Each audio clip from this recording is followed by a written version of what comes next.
Hi, you see, I get the Arts and Craft, the King of African culture, and today I am live with someone that we all know, but no normal as we tell now. So please, can you introduce yourself to my camera, like? Okay, good afternoon, good morning, good evening, anywhere you are watching this around the world. My name is Solomon Akiyesi. I'm a Nigerian actor, I'm an advocate, I'm a businessman. Please, where are you from? I'm an Edo man. From Edo State. Yes, my village is the end of Edo State. What's the name? It's called Ososo. Also. Ososo is the end of Edo State and the beginning of Kwara, the boundary village between Kwara and Ondo states. My village is, I think, the rockiest village in the whole of Africa. Luckiest. Rocky, Rocky. rock, Rock. full of rocks. Yeah.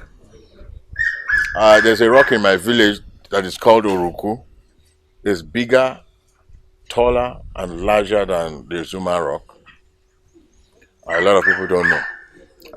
If you see it from a distance, it looks like an egg. It looks like an egg, the shape of an egg, but it's very big. It's bigger than Zuma rock. Definitely bigger than Zuma rock. And then in my village, we have, yes, like I said, rocks. One thing that is unique about my community, my environment, is that there's a lot of diversity, especially in culture. Um, for example, in my local government, when you see welcome to Akokwedo, I'm from Akokwedo local government, also it's in Akokwedo local government. When you see welcome to Akokwedo local government area, from that welcome to my village, you cross like another 22 villages. 22 Yes, villages. or more, 22 villages or more before you get to my own village. Now, those 22 villages are just a line in boundary. You could, you could, you could fetch water here and pour it here, but they don't understand each other's language. I'll give you an example. In my local government, there are two villages called Ekpedu. One is Ekpedu, the other one is Ekpe. Now, for those of us who like Akamu, those native, the real native Akamu and Akara, when we visit home during Christmas, now for those of us who like Akamu, we'll buy Akamu here and we walk to the next village to buy Akara. You understand? But the woman who sells Akamu here doesn't understand the language of that woman. They talk from here. You can, just like across this fence, you see them, but they don't understand each other. So that's why you find in my locality we speak a lot of Yoruba language and Pidgin. That's why no matter how old you are, you speak Pidgin. So that we have a common understanding. I'm telling you, you could be in this locality and you buy a camel, you tell the next person, oh, they bring a camera for me, 100 naira. And they will bring it, but they don't understand each other's language. That's the unique thing and the beauty about where I come from. And then during Christmas and New Year celebrations, or there are so many festivals that you I might invite you one when they come take a look. So many festivals in my place. The Obiko Festival, the initiation of the young ladies into adulthood. There's a festival in my place that I really do like. I like to always go home to, you know, participate in it. It's called the Itakpo Festival.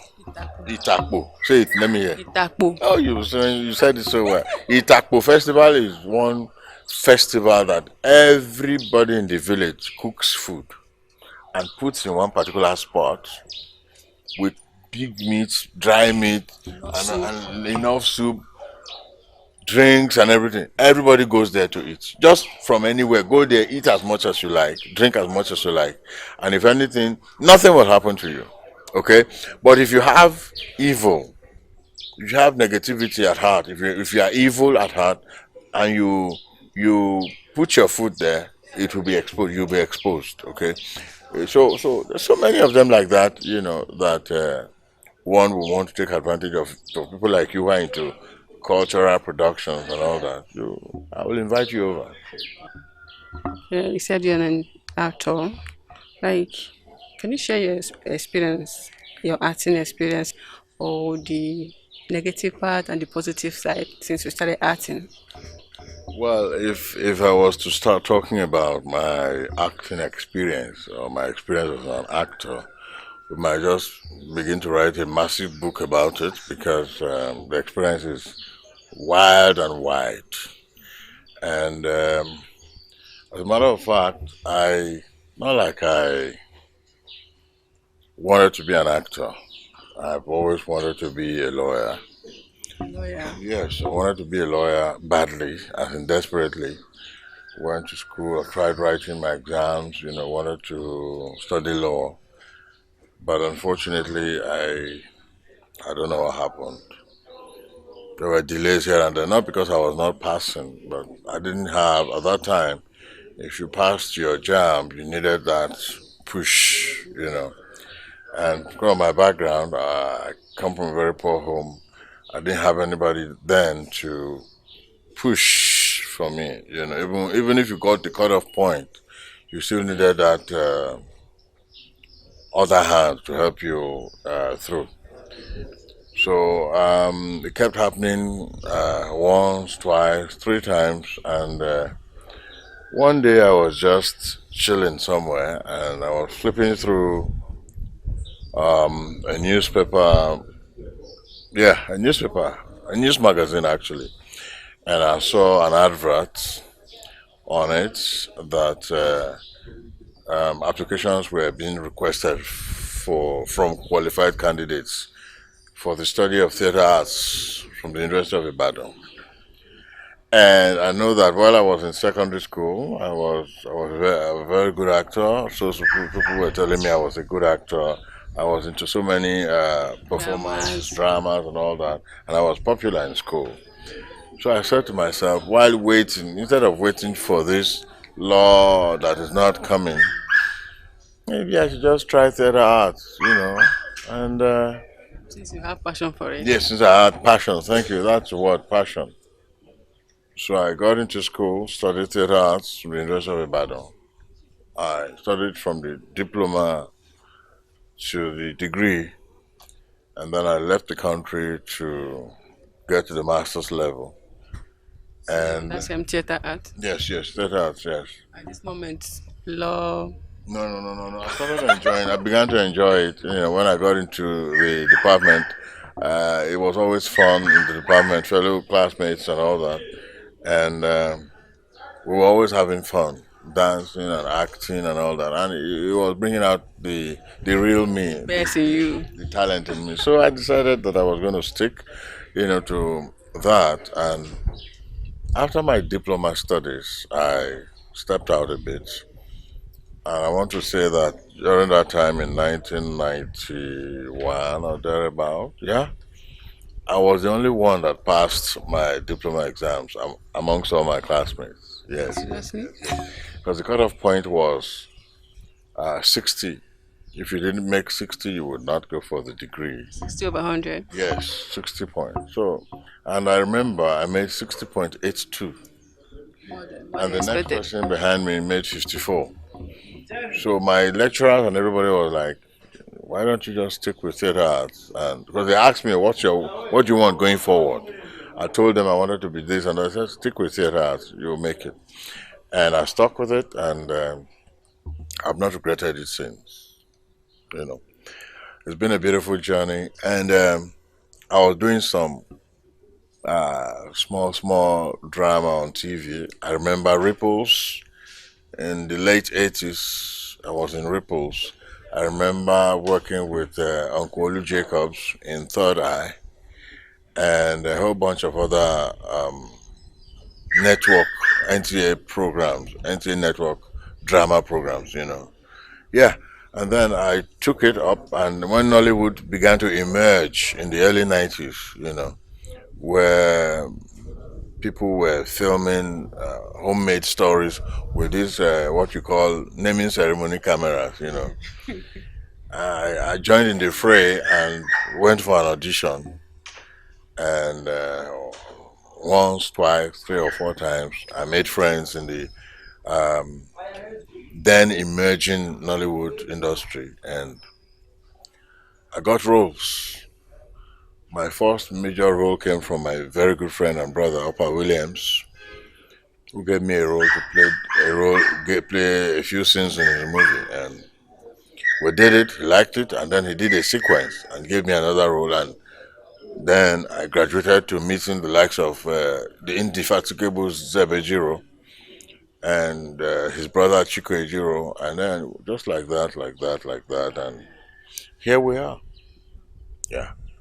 I'm not going to say it's been fun. It has its own ups and downs. As a matter of fact, there's no journey you embark on in life that will not have its potholes, its stops here and there, probably some accidents, Even on air or in the air when a plane flies, you should look through, you will not see gallop. You see gallop for sky. But the plane bumps, okay? So for every journey, there are bumps here and there, and I thank God for the ability He gave me to weather the storm of my career journey, and He has been good to me. He has been with me all through, and here I am. Are you saying that consistency or just the zeal there? Absolutely, absolutely. I was almost discouraged at that time in the late 80s and early 90s. I was staying in a place called Songwater. Songwater is where you have the Winners Chapel, the head office or headquarters.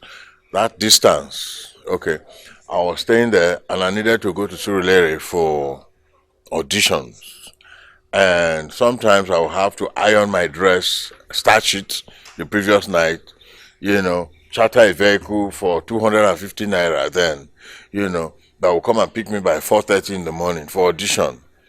Then the vehicle will come, take me to the audition ground. For me, I would have thought that coming as early as 5:30 a.m.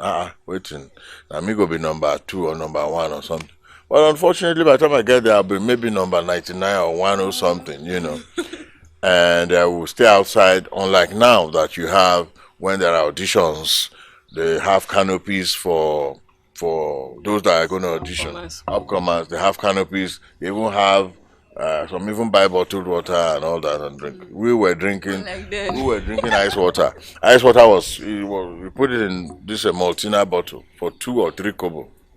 Yes, and that's what we were drinking. And that's even if you see it in the first place. I will be in the sun from that 6 a.m. up until say this time, 5 o'clock in the evening, when it is your turn. And then they will call you in. You have rehearsed what you want to rehearse. You now have it in your head, and then they call you in, and you want to demonstrate. They say, okay, okay, thank you. That's all. You've been waiting for like 12 hours to perform for just 15 seconds. And there was no possibility of follow up. Unlike now that you have audition, then they put the number for you to call. There were no phones. So you have to travel all the way back to Songwater, wait there, and they say, come and check next week. That next week, you come back again the same way you came the other time, and maybe your name is not even there. You now have to go back and forth, and all that. And when you're lucky to be featured, I remember Zebejiro discovered me and said to himself that he was going to like project me in Ripples. He's a soap opera then on TV. I was so excited I didn't even think of the money because it was my passion that was driving me. And after we shot like 4 or 5 episodes, I played the role of an uncle and all of that. And um, my fee the day they paid me was like Christmas Day. I was paid 500 naira. 500 naira. Yes, my first ever fee as an actor was 500 naira, and the 500 naira came in a check. The check was given to me in Surulere, but I would have to go to Union Bank in Victoria Island to withdraw the money. So, it wasn't even about the money. It was about the value you brought into that production, and then the passion that was driving all of us there. All of us, not just me alone. Like now that all these all come and the first thing they ask you, how much are you going to pay? That's it. We even up until tomorrow. I don't. When you send me a script, I don't go straight to say how much are you going to pay me. I'll look at the story, and then we talk about it, and then we now casually say, okay. The, almost every producer in the industry knows my fee. every producer knows everybody's fee because we all talk. So you said they sent me that was even 500 naira at that time. I know how much I'm paid now, and it has to be in my account first before I even All come right, to the then place. let's And I will check. decide to. I'll tell you this is the kind of hotel I will sleep. This is the kind of food I will eat. This kind of drink I want. This is how long I want to shoot, and I'm going to go to bed at this time. Don't disturb me. But it's all about consistency. It's all about passion. You know, when you do something and you're consistent about it, you're sure of why you are in that business or in that trade or in that career. The sky will not be your limit; it will be a springboard.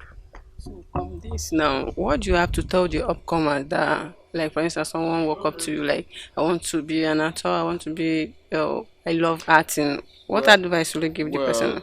by the grace of God, I'm one of the very first, if not the first, actually, to set up an acting academy for young people.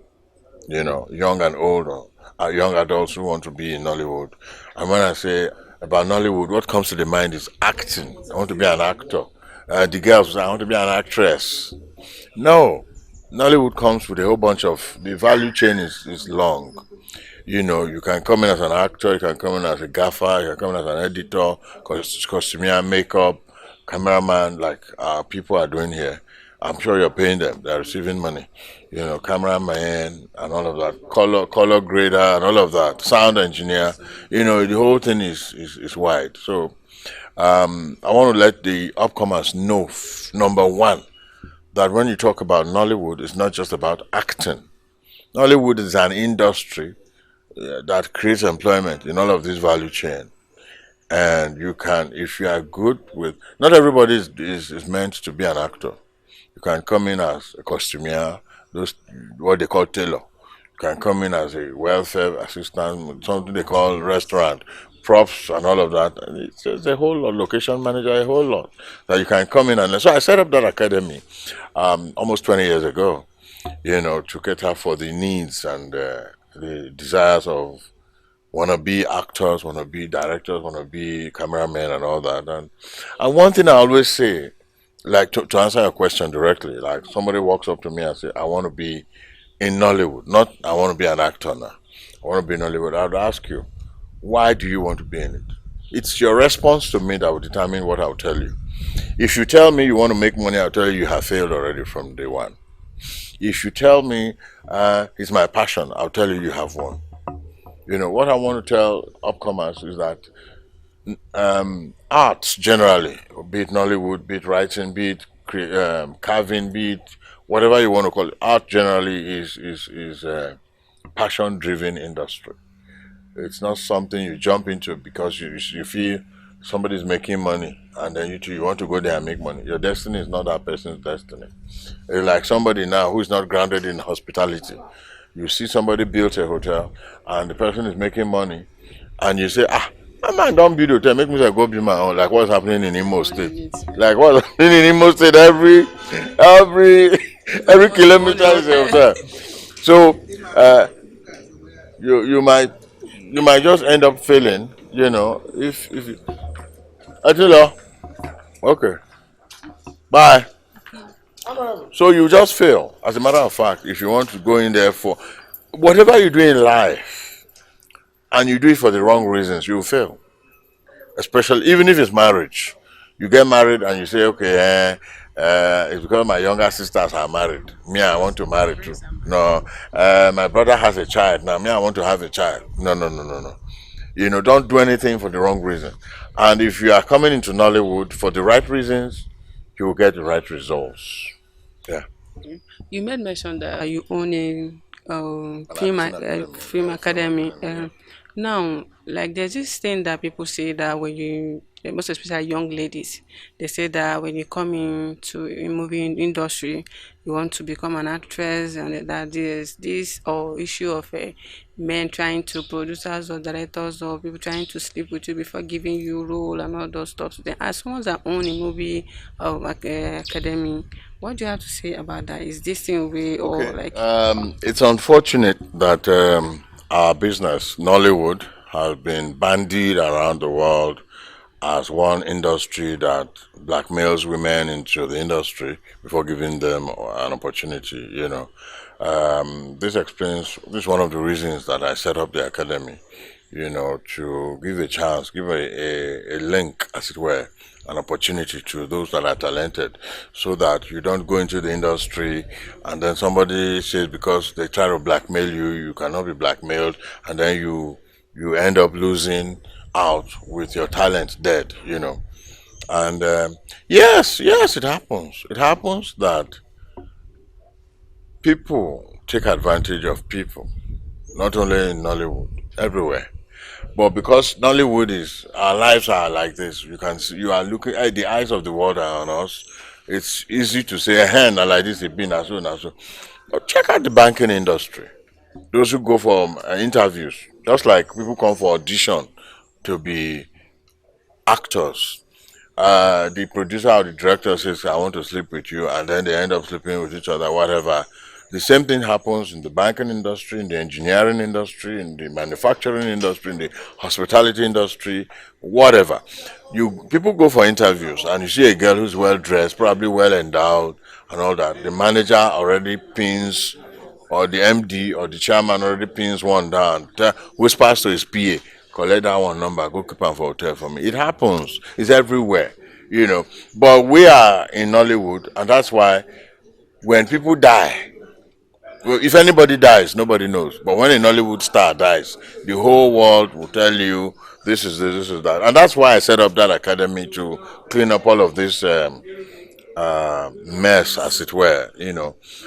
People should be given. I'm happy that for the more than 20 years that I've run that academy, I am challenging any lady in my academy within the last 20 years that I say, okay, come and sleep with me. Let the lady come out.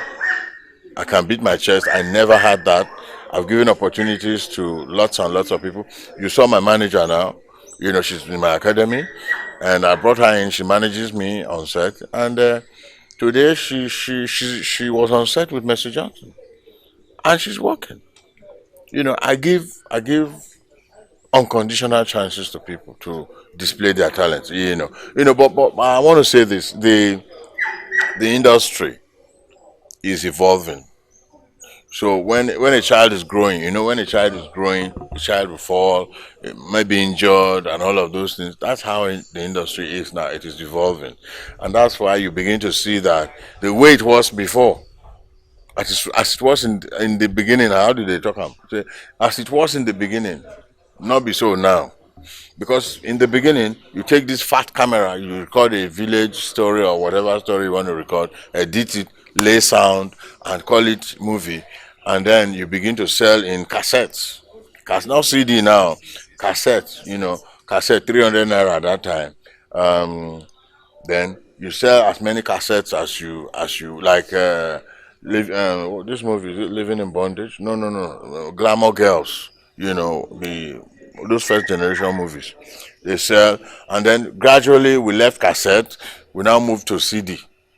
Okay, CD. They print CD jacket. They need to put my face on the jacket or put Kenneth Okonkwo's face on the jacket or Genevieve's face so that it can sell. So, Then gradually now you and I know that it will take magic for you to see a Nollywood CD, DVD, jacket now, because everything is online now. It has evolved. Marketing companies, broadcast companies, a lot of them are coming up online, and a lot of producers too are also setting up their YouTube channels, and movie, so to speak, is now leaving the traditional media into the new media, and I think that's where the money is. So the evolving is non-stop. It's coming wild, and investors are coming in, and then a lot is going on in terms of marketing. Because that used to be the major problem of Nollywood. You have a very beautiful story. Like I did a story about a very my father in the Lord, Daddy Depo, and that movie, as didactic, as very very beautiful as it was, as lesson teaching as it was, it didn't see the light of day, as it were, because there was no proper marketing for it. But now you are seeing marketing platforms online and all that, and we are happy it is happening. Yeah. You saying now is far better off than then? Sorry. Are you saying now is far better off than then? Well, it's better. No, no, no, no, no. I'm going to be honest with you. There are so many aspects by which Nollywood has improved, and there are so many aspects by which it has also failed. Let me use that word. In terms of production, we are beginning to see a difference, an improvement, and that's why some people tell you new Nollywood. There's no new Nollywood. There's no old Nollywood. It's just that a new group of people, a new group of intellectual people, producers, Discovered themselves. have discovered now that this camera you are using is not just for taking videos or pictures. The camera is part of the storytelling mechanism of any production. For example, in the days of before, if you are going to film a car drive past, you have to go far and set that camera and wait for the car to come. And then, if you have to do maybe take a shot while the car is moving, the DOP has to be inside the car and then hold his camera by the window and all of those things. Now you have car mounts, you have just leave the camera there and it will do its work, you know. And then people have also discovered that the clothes we wear in the movies, the costume, is not just to cover the body. It's also part of the storytelling mechanism. Okay, the sound, the voice, the speech, they have all come together now to make a perfect movie. Not like what we used to have. That's the area of improvement. You know, productions are beginning to be improved into, they are working seriously to match with their international counterparts. However, where we failed is that before, a typical cassette of a Nollywood movie was selling for 300 naira. Now, even the DVD, I don't think it's selling for up to 100 naira now. Yes, I can say that comfortably. I'm even thinking people don't use DVD again. No, even when it was DVD, that's how it crashed now because people were no longer interested, and then YouTube made things easier or difficult for everybody. Anybody can just come set up a YouTube channel, M&S TV, Solomon Akiyesi TV, and all of those things, and then they post just anything there. You know, after watching it on YouTube, do you want to go and buy DVD again? They are not even making DVDs again. You know, everything is digital now. You know, but that has a disadvantage where people can just create a TV channel and slander others, use their platform to run people down and say just anything they like and post just rubbish there. And then it keeps coming up. Look at TikTok now. On TikTok, you see just anything. People go naked and stuff like that, and then they think they are civilizing up. But that's not the way it goes. So whatever has its advantage also has its disadvantage, as it were. Thank you very much, sir. Thank you. Yeah, I don't even know how to. Are you this soft spoken? Don't pretend before me. No, that's just how it. This is how you talk. You Yeah. see now you are watched on Facebook that you are just doing cha cha cha cha cha. You are with me now. You are doing No, it depends on the interview now. There are some interview that need. So my own need me No, me. this one needs come. Okay, no problem. Right, all Nice to right. have you. Thank you very Thank much. you, I darling. appreciate. Thank I hope you. to see you in my village for my festival. Oh, sure. All Thank right. you. Okay. Don't forget to follow my page at Do My Arts and Craft, Facebook, Instagram, and subscribe to my YouTube channel. Okay. Love you.